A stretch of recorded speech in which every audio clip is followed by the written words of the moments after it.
All right, you bet. Environmental science, good to have you here. This is the setup for the mealworm population lab. So here we are, essentially 1 month after the lab was set up.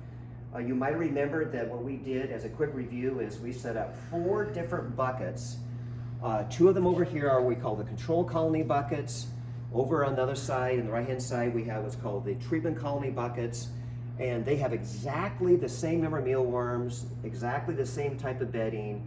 A month later, here we are, November the 25th. We want to do now is see how the one and only variable, which is food, has affected the colony.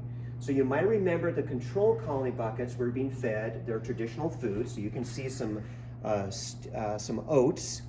And then over here on the treatment colony side, remember that what we're doing is following up on a research study whereby we learned that of all things, that styrofoam that we found out is really hard to recycle, is a problem in our landfills, might be something mealworms will feed on.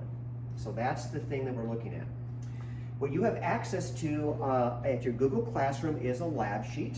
And what we're going to do in that lab sheet, as we've been practicing for all of our labs, is writing a testable question and a hypothesis, keeping in mind that what we're doing is looking at the independent variable of food source.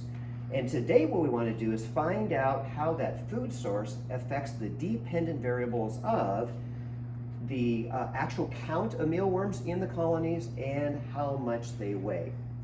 So what we've done over here on the control side is we have done a random scoop from each colony, 2 scoops in that little container, a random, 2 scoops that go in there.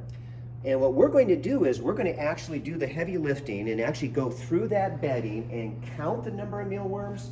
And then we're going to go ahead and we're going to weigh that group of mealworms. And we'll share that data with you in the last video.